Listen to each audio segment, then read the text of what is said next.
ऐ जिंदगी तूने जो गम दिया कसम खुदा की बहुत कम दिया। हे गाइस, मेरा नाम है इस्मान, मोटिवेशनल स्पीकर, बिजनेस कोच। मैं आप लोग भी लेकर उपस्थित छोटी सी कहानी। उम्मीद करते हैं ये कहानी आपके दिल को जरूर टच करेगी। तो दोस्तों, कहानी एक ऐसी लड़की की जो अपने जीवन काल में विदाउट शादी की गर्भवती हो जाती है। गर्भवती होने के बाद उसके माँ बाप अपने जीवन काल में बहुत काफ़ी उदास, बहुत काफ़ी परेशान, बहुत काफ़ी निराश हो जाते हैं और वो सोचते हैं कि हम लोगों ने अपने जीवन काल में ऐसा क्या गलती किया कि मुझे आज इसकी सजा मिल रही है। तो दोस्तों, हुआ क्या, उसके माँ बाप ने समाज के भय और डर के और लोज लज्जा के कारण उस लड़की को अपने घर से किसी रिलेशन में भेज दिए। तो दोस्तों, इसी बीच हुआ क्या, जैसे ही लड़की अदर रिलेशन में जाकर वहाँ पर शिफ्ट हुई और शिफ्ट होने के बाद कुछ दिन बाद जब उस लड़की ने उस बच्चे को जन्म देते ही उस लड़की ने इस दुनिया को छोड़कर चल दिया।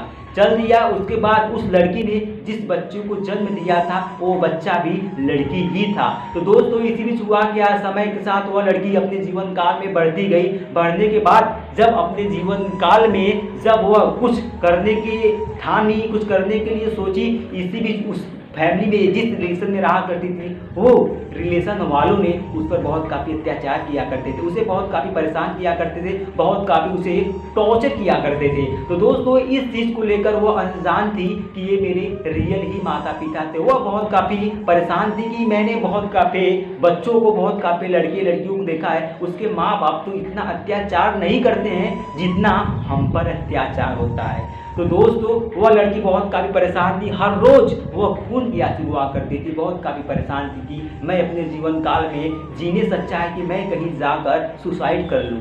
तो दोस्तों, इसी बीच हुआ क्या, उस लड़की को किसी एक महिला ने उसे सारी स्टोरी बताई कि तुम्हारी माँ के साथ ऐसा हुआ, तुम्हारी माँ के जन्म होते ही तुम्हारी माँ ने इस दुनिया को छोड़कर चल दिया और ये तुम्हारे जो माँ बाप है ये रियल माँ बाप नहीं है, इसीलिए तुम पर इतना अत्याचार करते।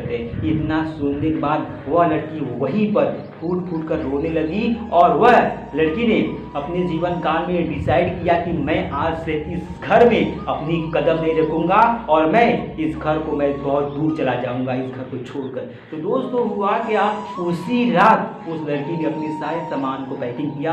पैकिंग करने के बाद उस गांव से, उस घर से बहुत दूर जाकर रहने लगी। रहने के बाद वह हफ्ता, 2 हफ्ता, 1 दिन, 2 दिन बहुत काफ़ी उदास, बहुत काफ़ी परेशान थी। वह दर दर भटकती रही, बहुत काफ़ी मुसीबतों का सामना करते हुए अपने जीवन काल में वह बढ़ रही थी। तो दोस्तों, इसी बीच हुआ क्या, कहते हैं ना कि यदि जीवन काल में कोई भी इंसान बहुत कुछ करना चाहे, कुछ हो या ना हो, कुछ तो जरूर होता है। तो दोस्तों, ऐसा ही हुआ कृतिका के साथ, जो अपने जीवन काल में बहुत कुछ करना चाह रही थी। तो दोस्तों, इसी बीच हुआ क्या, वह किसी पुराने फर्नीचर के दुकान के पास जाकर खड़ी थी। वहीं पर एक बूढ़ी महिला ने उसे पूछा कि बेटी, तुम किसका इंतजार कर रही हो? कब से मैं देख रहा हूँ तुम बहुत काफ़ी उदास हो, बहुत काफ़ी परेशान हो और तुम किसका वेट कर रही हो, किसका इंतजार कर रही हो? तब उस कृतिका ने उसे बताया कि ऐसा ऐसा बात है माँ, मैं अपने जीवन काल में बहुत दर दर ठोकरें खा रहा हूँ। जब से मेरा जन्म हुआ है तब से मैं खून की आंसू रो रहा हूँ। तो दोस्तों, हुआ कि अचानक जिस महिला ने पूछा था उस महिला को कोई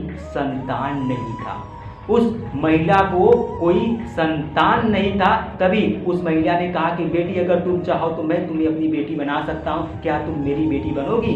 इतनी सुनने के बाद उस कृतिका लड़की ने उस महिला से गले लगकर रोने लगी और कहा कि मैं अपने जीवन काल में मैं आपको माँ से ज़्यादा सम्मान दूंगा, माँ से ज़्यादा प्यार दूंगा। तो दोस्तों, इसी बीच हुआ क्या, उस कृतिका लड़की ने उसे अपनी माँ बना ली और उस बूढ़ी औरत ने उसे अपनी लड़की को स्वीकार किया और दोनों हंसी खुशी से मिलकर रहने लगे। और कृतिका ने उस फर्नीचर की छोटी सी दुकान को बहुत बड़ी बिजनेस, बहुत बड़ी दुकान बना लिया और अपने जीवन काल में वह बड़ी सी बड़ी मुकाम को हासिल करने लगी। तो दोस्तों, ये कहानी हमें सिखाती है कि अपने जीवन काल में चाहे सपोर्ट हो, चाहे विदाउट सपोर्ट हो, चाहे कोई अकेले हो, चाहे कोई समय में समूह में हो, अगर अपने जीवन काल में कुछ भी करना चाह रहा है तो उसके लिए और उसके दिमाग में केवल आग लगना चाहिए। उसके जीवन काल में कुछ करने की लालसा होनी चाहिए, कुछ करने की भूख होनी चाहिए। वह अपने जीवन काल में कहीं न कहीं से अपने जीवन काल में लक्ष्य को